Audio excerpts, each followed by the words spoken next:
মনে রাখবা, রক্ত যখন দিয়েছি রক্ত আরো দেব, এদেশের মানুষকে মুক্ত করে ছাড়বো ইনশাআল্লাহ। ঠিক আছে।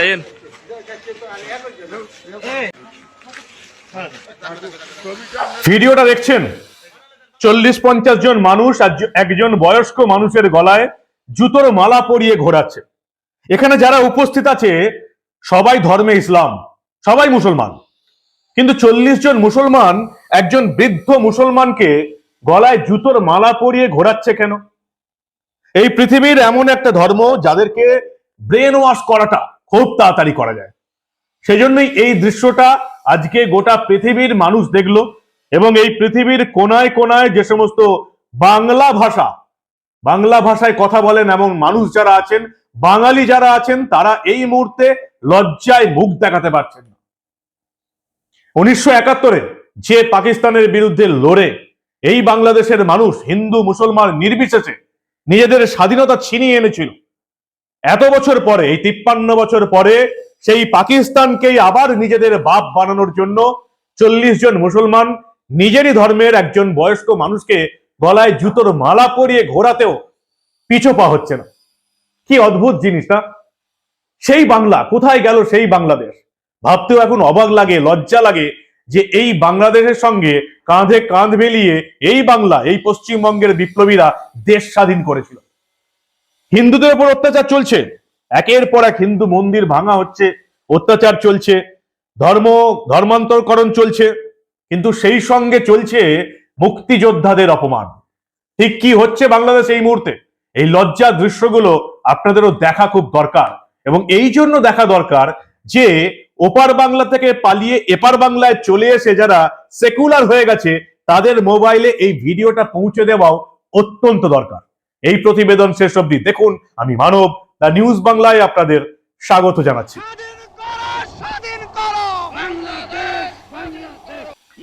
বাংলাদেশের মুক্তিযুদ্ধ 70-71 আপনারা জানেন, ইতিহাসে পড়েছেন কিভাবে কয়েক লক্ষ মুক্তিযোদ্ধার প্রাণের বিনিময়ে, কয়েকশো ভারতীয় সেনার প্রাণের বিনিময়ে পূর্ব পাকিস্তান বাংলাদেশ হয়েছিল। কিন্তু এই মূর্খ বেঈমানদের যাত্রা সব ভুলে গেছে। তারা ভুলে গেছে বঙ্গবন্ধু, জাতির পিতা শেখ মুজিবুর রহমানের এই রক্ত গরম করা ভাষণ, সব ভুলে গেছে। তারা সব ভুলে গিয়ে সেই অত্যাচারী পাকিস্তানকেই আবার নিজেদের বাপ বানানোর জন্য একজন বয়স্ক মানুষকে, মুসলিম ধর্মের একজন মানুষ যিনি মুক্তিযুদ্ধ লড়েছিলেন, পাকিস্তানি হানাদারদের, টিক্কা খানের খান সেনাদের বিরুদ্ধে লড়েছিলেন, সেই একজন মুসলিম ধর্মের 75-80 বছর বয়সী একজন মানুষকে জুতোর মালা পরিয়ে ঘোরাচ্ছে জামাতের লোকজন। কি অসাধারণ একটা ধর্ম ইসলাম ধর্ম। 80 বছরের একজন বৃদ্ধকে শুধুমাত্র মুক্তিযুদ্ধ লড়ার কারণে জুতোর মালা পরিয়ে গোটা গ্রাম ঘোরানো হচ্ছে। মুসলমান মুসল ই ইমান, অর্থাৎ সব ক্ষেত্রে যার ইমান থাকবে। কোথায় যাচ্ছে ইমান? যারা মুক্তিযুদ্ধ লড়েছিল, যারা মুক্তিযোদ্ধা, দেশে তাদেরই সম্মান নেই। তারা অন্য দেশকে কি সম্মান দেবে? মুক্তিযুদ্ধ 1971, সেই গা গরম করে মুজিবুর রহমানের ভাষণ, এবং তারপর শুধু তাই নয়, এই বেঈমান বাঙালিগুলোকে সচেতন করে দেওয়ার জন্য শেখ মুজিবুর রহমান স্বীকার করেছিলেন কিভাবে এই ভারতবর্ষ তাদেরকে সাহায্য করেছিল। আর একবার দেখে নিন এই প্রতিবেদনের আসল ভিডিও দেখানোর আগে এই ভিডিওগুলো অবশ্যই দেখুন। খুব ছোট্ট করে এই ভিডিওগুলো দেখুন, প্রত্যেকের দেখা দরকার, এবং বিশেষ করে যারা ওই যে বললাম ওপার বাংলা থেকে এসে এপার বাংলায় সেকুলার হয়ে গেছে তাদের এই ভিডিও দেখা, এবং এই বাংলার প্রতিটি মানুষের এই ভিডিওগুলো দেখা অত্যন্ত দরকার। দেখুন আপনারা।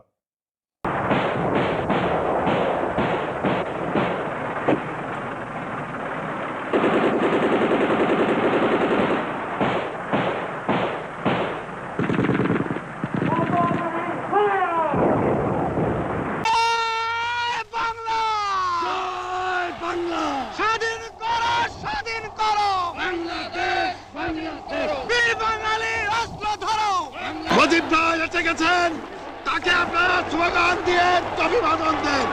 শেখ মুজিবের পথ ধরো, বাংলাদেশ স্বাধীন করো, গজে পায়ের পথ ধরো, বাংলাদেশ স্বাধীন করো, বাসের মাঠে তৈরি করো, বাংলাদেশ স্বাধীন করো, বীর বাগানে অস্ত্র ধরো। বাংলাদেশ স্বাধীন করো। মনে রাখবা, রক্ত যখন দিয়েছি, রক্ত আরো দেব। এদেশের মানুষকে মুক্ত করে ছাড়বো ইনশাআল্লাহ। আপনাদের প্রধানমন্ত্রী, আপনাদের সরকার, আপনাদের সৈনিক বাহিনী, সৈন্যবাহিনী, আপনাদের জনসাধারণ যে সাহায্য এবং সহানুভূতি আমার দুঃখী মানুষকে দেখিয়েছে, চিরদিন বাংলার মানুষ তা ভুলতে পারবে না। ব্যক্তিগতভাবে আপনারা জানেন, আমি পশ্চিম পাকিস্তানের অন্ধকার ছেলের মধ্যে বন্দী ছিলাম দুদিন আগেও। শ্রীমতী গান্ধী আমার জন্য দুনিয়ার এমন জায়গা নাই যেখানে তিনি চেষ্টা করেন নাই আমাকে রক্ষা করার জন্য। আমি ব্যক্তিগতভাবে তার কাছে কৃতজ্ঞ। আমার ৬-৭ কোটি মানুষ ব্যক্তিগতভাবে তার কাছে এবং তার সরকারের কাছে কৃতজ্ঞ। আমার জনসাধারণ, ভারতবর্ষের জনসাধারণের কাছে কৃতজ্ঞ। আর যেভাবে ১ কোটি লোকের খাওয়ার বন্দোবস্ত এবং ঢাকার বন্দোবস্ত আপনারা করেছেন, আমি জানি ভারতবর্ষের মানুষও দুঃখী আছে, সেখানে তারাও কষ্ট পাচ্ছে, তাদেরও অভাবিত আছে। তা থাকতেও তারা সর্বস্ব দিয়েছে আমার লোককে সাহায্য করার জন্য। চিরদিন আমরা তা ভুলতে পারবো না। ভদ্রলোকের নাম আব্দুল হাই কানু, বাড়ি কুমিল্লার ১৪ গ্রামে। বীর প্রতীক পেয়েছেন, দেশের একজন বীর প্রতীকপ্রাপ্ত সেনানী, যাকে আজকে জুতোর মালা পরে ঘোরালো জামাতপন্থী লোকেরা। ভাবুন ব্রেন ওয়াশটা কিভাবে করা যায়। ৫৩ বছর পর যে দেশটার অত্যাচারের জন্য স্বাধীন হয়েছিল, সেই পাকিস্তান, এই বাংলাদেশ আবার পাকিস্তানই ফিরে যেতে চায়, পাকিস্তান কি আবার নিজেদের বাপ বানাতে চায়। এই ভিডিওটা একবার ভালো করে দেখুন। গোটা পৃথিবীর মানুষ ছিচি করছে। গোটা পৃথিবীতে যেখানে বাংলাভাষী মানুষ আছে, হিন্দু, মুসলিম, খ্রিস্টান, যারা বাংলায় কথা বলেন, এই গোটা পৃথিবীতে ছড়িয়ে আছেন, তাদের পক্ষে একটা লজ্জার দিন, লজ্জার দৃশ্য, এবং সেই লজ্জার অংশীদার আমরাও। দেখুন আপনারা। ঠিকই আছে, ঠিকই আছে। আইন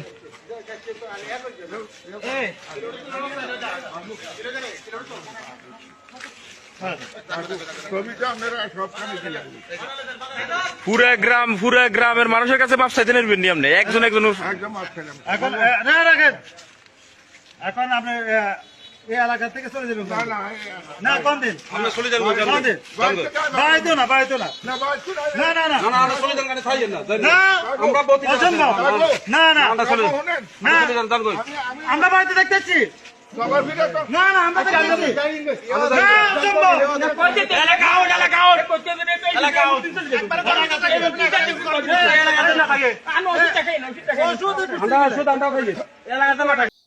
1 মিনিট 46 সেকেন্ডের ভিডিও লজ্জায় মাথা নত করে দিয়েছে এই পৃথিবীতে যত বাংলাভাষী মানুষ আছে।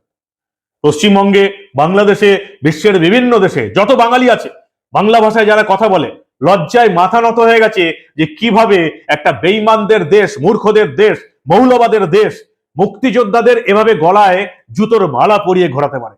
পাকিস্তানকে বাপ বানাতে এই বাংলাদেশে জামাতির মুসলমানরা আরো একজন মুসলমানের গলায় জুতোর মালা পরিয়ে ঘোরাতেও পিছপা হলো না। এই হচ্ছে বর্তমানের বাংলাদেশ, যাদের এখনো এই রাজ্যে বসে থেকে, ওই দেশ থেকে পালিয়ে এসে এই রাজ্যে বসে যারা এখনো সেকুলার গিরি করে যাচ্ছে, এই গোটা ঘটনায় 2 মাস ধরে যারা এখনো মুখ বন্ধ করে রেখেছে, তাদের এই ভিডিওটা দেখে অন্তত এরপরে বাংলাদেশ নিয়ে আধিক্যতাটা কমানোর দরকার। আমারই বাংলা ভাষা, মাতৃভাষা দিবস, এইবার অন্তত এই তথাকথিত সেকুলারদের এই বাংলাদেশ প্রীতিটা আশা করি একটু কমবে। এই হচ্ছে বর্তমানের বাংলাদেশ, যারা এতটাই মূর্খ, এতটাই মৌলবাদী আক্রান্ত, এতটাই মাদ্রাসা সাপ। শিক্ষা কিচ্ছু হয়নি স্বাধীনতার পর থেকে, দেশ কিছুই এগোয়নি, কিচ্ছু এগোয়নি, সেই জন্য দেশটা এখন এই হাল।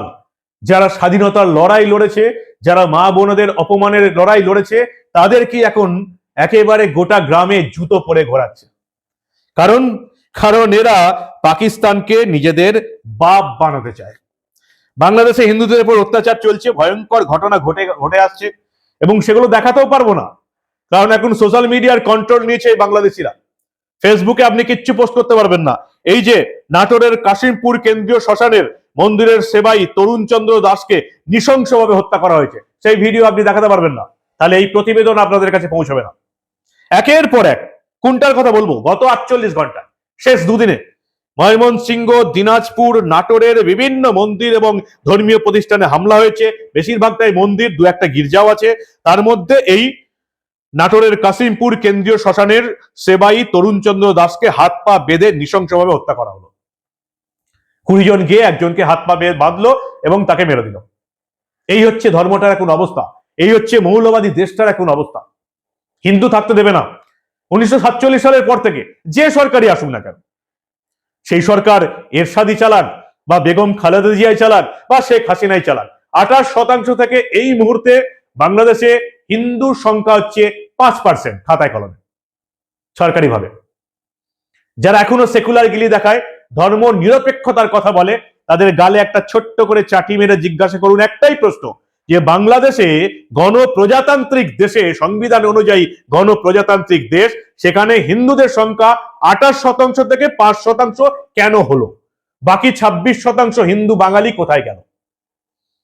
সবাই জানে যে এই বাকি 26%-এর মধ্যে বেশ কিছু কনভার্টেড হয়ে গেছে, ধর্মান্তরণ করে মুসলিম করে দেওয়া হয়েছে, এবং বাকিরা এই পশ্চিমবঙ্গে ঢুকে পড়েছে, আসামে ঢুকেছে, ত্রিপুরাতে ঢুকেছে, এবং এই পশ্চিমবঙ্গে যারা ঢুকেছে সেই সমস্তরা বাম আমলে ঢুকে সিপিএম পার্টিটা করে তারা এখন সেকুলার হয়ে গেছে। তারা সব জানে, তাদের বাড়ি ছিল, পুকুর ছিল, ক্ষেত ছিল, জমি জায়গা ছিল, গাছ ছিল, সব জানে, কিন্তু তারা কোনোদিন আপনাদের এটা জানাবে না তারা কেন পালিয়ে এলো। একটা গণপ্রজাতান্ত্রিক দেশ থেকে কেন রাতারাতি ভিটে মাটি ছেড়ে ওই গাছ, পুকুর, জমি জায়গা, বাড়ি ছেড়ে পালিয়ে এলো, সেটা আপনাদের জানাবে না। পালিয়ে এলো তার একটাই কারণ, তারা হিন্দু। তারা মুসলিম দেশে বসবাস করতে পারবে না। এটা পৃথিবীর 57টা মুসলিম দেশেই একই হয়েছে। ওই যে বলে না, বিজেপির নেতা নেত্রীরা বলে না যে যেখানে মুসলিমরা সংখ্যা লঘু সেখানে তারা ধর্ম নিরপেক্ষ, যেখানে মুসলিমরা সংখ্যা গুরু সেখানে তারা শুধুই মুসলিম। মুর্শিদাবাদে দেখছেন না, হুমায়ুন কবির 70% মুসলিম হয়ে গেছে বলে তারা বাকি 30% হিন্দুকে ভাগীরথীর জলে ভাসিয়ে দেবে। ফিরাদ হাকিম, আমরাই সংখ্যা গুরু হব একদিন। সংখ্যা গুরু হতে গেলে কি করতে হবে? বিয়েতে হবে, মেয়েদের 4-5টা করে ছেলে নিতে হবে। আমাদের দেশ 145 কোটির মানুষ, আর ছেলেপুলের দরকার নেই, সেজন্য আমরা হাম দো হামারা দো এই নীতি নিয়ে চলছি। হিন্দুদের সংখ্যা কমছে, মুসলিমদের সংখ্যা বাড়ছে। কারণ তাদের কাছে দেশ রাজ্যটা কোনো ম্যাটার করে না। তাদের কাছে এটাই হচ্ছে যে দখল করতে হবে, জনসংখ্যার জিহাদ করতে হবে। আর এখন তো দেখছেন এই পশ্চিমবঙ্গের কি অবস্থা। কাশ্মীর থেকে পাকিস্তানে জঙ্গি চলে আসছে, আল কায়দা জঙ্গি চলে আসছে, তাদেরকে কারা ধরছে? আসাম পুলিশ এসে মুর্শিদাবাদ থেকে আল কায়দা জঙ্গি ধরে নিয়ে যাচ্ছে। জম্মু কাশ্মীরের পুলিশ এসে ক্যানিং থেকে পাকিস্তানের জঙ্গি ধরে নিয়ে যাচ্ছে। তাহলে আমাদের পুলিশ কি করছে? আমাদের ট্যাক্সের টাকায় পশ্চিমবঙ্গ পুলিশকে পুষে আর মাইনে দিয়ে কি লাভ? যদি আসাম, জম্মু কাশ্মীর থেকে পুলিশ এসে এই রাজ্যে ঢুকে জঙ্গি ধরে নিয়ে যায়, তাহলে আমাদের পুলিশের কি কাজ? শুধু তোলামূলের নেতাদের দলদাসগিরি করার চটি চাটা, তাদের রাখার জন্য আমাদের ট্যাক্সের টাকায় কেন পুষবো বলুন? জঙ্গিরা যদি স্বচ্ছন্দে এই রাজ্যে বসবাস করতে পারে, এই রাজ্যের ভোটার কার্ড, আধার কার্ড পেয়ে যেতে পারে, পাসপোর্ট পেয়ে যেতে পারে, প্যান কার্ড পেয়ে যেতে পারে, তাহলে আর পুলিশ প্রশাসনকে রেখে কি লাভ? কাদেরকে ভোট দিয়ে নবান্নের 14 তলায় বসিয়েছেন একবার ভাববেন? কাদেরকে বসিয়েছেন? বাংলার মেয়ে রাজত্বে কি হচ্ছে একবার ভেবে দেখুন। বাংলাদেশের অবস্থা দেখছেন তো, জুতোর মালা পরিয়ে মুক্তিযোদ্ধাদের ঘোরানো হচ্ছে। আপনাদের পরিবারেও যদি কোনো স্বাধীনতা সংগ্রামী থাকে, এমনটা হবে না তো? আর 5টা বছর পরে আপনাদের পরিবারকেও জুতোর মালা পরিয়ে ঘোরানো হবে। পাকিস্তানের বিরুদ্ধে লড়েছিল বলে মুক্তিযোদ্ধাদের আজকে জুতোর মালা পরিয়ে ঘোরানো হচ্ছে। হিন্দুদের একের পর এক অত্যাচার, আর অন্যদিকে পাকিস্তানকে বার্তা দিচ্ছে যে তোমরাই আমার বাপ। পাকিস্তানের প্রধানমন্ত্রী শেহবাজ শরীফের সঙ্গে বৈঠক করলেন অন্তর্বর্তী সরকারের প্রধান উপদেষ্টা মোহাম্মদ ইউনূস। তাদের সঙ্গে এখন সবকিছু হবে। কি করবে পাকিস্তানের সঙ্গে? একটা ভিখারি দেশ, যারা খেতে পায় না, না আছে চাল, না আছে গম, সব ভারত থেকে যায়। একটা ভিখারি দেশ আরেকটা ভিখারি দেশকে নাকি সাহায্য করবে। বাংলাদেশ চাল, ডাল, আলু, পেঁয়াজ, ডিম, রসুন, মশলা সবকিছু যায় ভারত থেকে। 1 মাস বাণিজ্য বন্ধ করে দিলে খেতে না পেয়ে মরবে। 2 সপ্তাহের জন্য বাণিজ্য বন্ধ হয়ে গেছিল আসাম, ত্রিপুরা এবং পশ্চিমবঙ্গ থেকে। চাল ডালের দাম আকাশ ছোঁয়া হয়ে গেছিল। এই হচ্ছে এখন বাংলাদেশের অবস্থা। পশ্চিমবঙ্গের মানুষ কবে যে এটা বুঝতে পারবে সেটাই এখন দেখার। পাকিস্তানকে বাপ বানাতে গিয়ে শেষ অবধি মুক্তিযোদ্ধাদের গলাতেও জুতোর মালা পরিয়ে গ্রামে গ্রামে ঘোরানো হচ্ছে। বাংলাদেশটা আফগানিস্তান হয়ে গেছে এবং এই পশ্চিমবঙ্গটাও যে আর খুব একটা দূরে নেই সেটা আপনারা যত তাড়াতাড়ি বুঝতে পারবেন তত তাড়াতাড়ি মঙ্গল। আর না হলে পোগো দেখুন কি করবেন। আপনাদের মূল্যবান এবং গুরুত্বপূর্ণ মতামত জানান দা নিউজ বাংলার কমেন্ট সেকশনে। আর দেখতে থাকুন দা নিউজ বাংলা, বাংলার মেন স্ট্রিম মিডিয়া, খবরের কাগজ যেগুলো আপনারা দেখেন সেগুলো এই ধরনের ঘটনা সোজা সাপটা আপনাদের চোখের সামনে তুলে ধরবে না, কিন্তু এটা তুলে ধরতেও অনেক বিপদের সম্মুখীন হতে হয়। রাজনৈতিক দলগুলোর হুমকি, পুলিশের হুমকি এবং ওই শেষে তো তোলামূলের নেতা কর্মী সমর্থকদের দাগিয়ে দেওয়া আছেই, দালাল এবং বিজেপি। তাতে কিছু এসে যায় না। মানুষকে সত্য দেখাতে ঠিক কি ঘটছে সেই তথ্য দিয়ে সত্য দেখাতে আমি কিন্তু পিছিয়ে উঠবো না। দেখতে থাকুন দা নিউজ বাংলা। যদি ভালো লাগে, যদি মনে হয় এই প্রতিবেদন এই বাংলার প্রতিটি মানুষের দেখা উচিত, তাহলে নিজের দায়িত্ব নিয়ে শেয়ার করবেন। আমি যদি সাহস করে দাপটের সঙ্গে এই প্রতিবেদন আপনাদের দেখাতে পারি, তাহলে আপনারাও সাহস করে এই প্রতিবেদন এই বাংলার প্রতিটি মানুষের মোবাইলে ছড়িয়ে দিন।